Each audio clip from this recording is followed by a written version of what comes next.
انا انزلناہ فی لیلۃ القدر وما ادراک ما لیلۃ القدر لیلۃ القدر خیر من الف شہر تنزل الملائکۃ فیہا بإذن ربہم من کل امر سلام ہی حتی مطلع الفجر۔ ہم نے قرآن کو لیلۃ القدر میں اتارا، تمہیں کیا خبر کہ لیلۃ القدر کیا ہے؟ لیلۃ القدر 1000 مہینوں سے بہتر ہے، اس میں فرشتے اترتے ہیں اور یہ صبح تک رہتی ہے۔ لفظ قدر عربی میں اس کا ایک مطلب ہے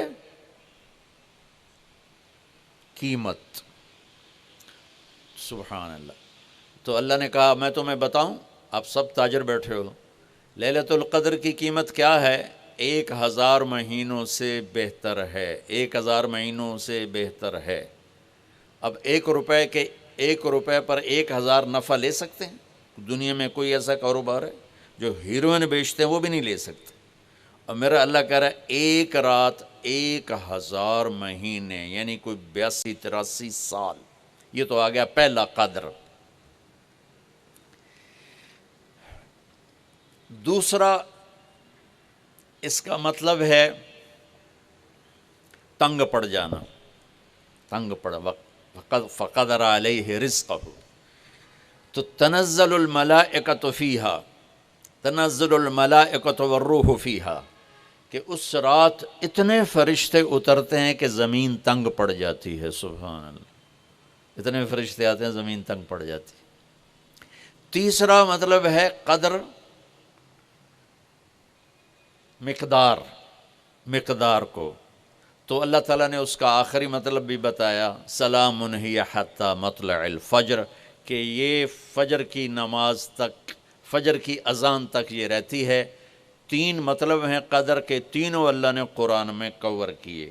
قیمت کیا ہے؟ 1000 مہینوں سے بہتر۔ تنگی کیا ہے؟ فرشتوں سے زمین بھر جاتی ہے۔ مقدار کیا ہے؟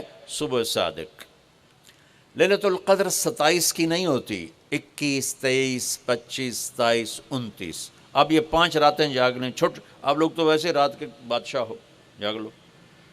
تو لیلۃ القدر مسجد میں نہ گزارو، گھر میں گزارو۔ یہ مسجدوں میں اشتہار لگ جاتے ہیں، فلاں کے ساتھ شب قدر گزاریں، فلاں حضرت کے ساتھ شب قدر گزاریں، پھر ادھر کوئی صلاۃ تسبیح پڑھ رہا ہے باجماعت، عورتیں صلاۃ تسبیح کی جماعت کرا رہی ہیں، اور پتہ نہیں اور کتنی عجیب و غریب قسم کی عبادات شروع ہو جاتی۔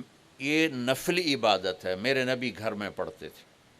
آپ نے اشراق کے سوا ہر نفل گھر پڑھا، ہر سنت گھر میں پڑھی، تو آپ لیلۃ القدر کو یہ مستورات بھی آپ بھی اکٹھے ہو کے نہیں منانا، الگ الگ مصلی بچھا کر اپنے اللہ سے رونا دھونا کرو، اپنے اللہ کو منانا کرو، میں بھی کروں، آپ بھی کریں۔ نوافل کی، جیسے ابھی شب برات گزری تو اشتہار تھے، میں جا رہا تھا ادھر علام آباد میں، ایک جنازہ ہو گیا تھا، تو اشتہار فلاں حضرت کے ساتھ شب برات گزاریں، فلاں مسجد میں شب برات گزاریں، فلاں جگہ شب برات گزاریں۔ بھائی وہ گھر میں منانے کی ہے، مسجد میں نہیں۔ میرے نبی نے نفلوں کو تنہائی میں ادا کیا، فرض کو مجمع میں ادا کیا۔ لیلۃ القدر میں جاگنا نفل ہے، اور پھر جب کٹھے ہو جائیں گے لوگ اور عورتیں تو پھر ساتھ غیبت بھی چلے گی، اور ایک غیبت کا بول ساری رات کو اڑا کے رکھ دے گا۔ مردوں یا عورت کٹھے ہو جائیں، غیبت سے تو بچتے نہیں، نہ ہی رک سکتے ہیں۔ سندھ سے ہم بائی روڈ آ رہے تھے، کراچی سے بائی روڈ جماعت تھی، تو وہ راستے میں بڑی غیبت کریں، نوجوان تھے سارے نئے نئے، میں چپ کر کے سنتا رہا۔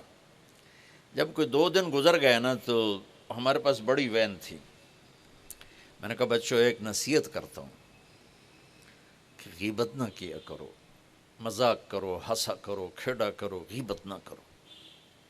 تھوڑی سی میں نے اس پہ بات کی تو بڑے متاثر ہوئے، کہا جی ٹھیک ہے انشاءاللہ آئندہ بالکل نہیں کریں۔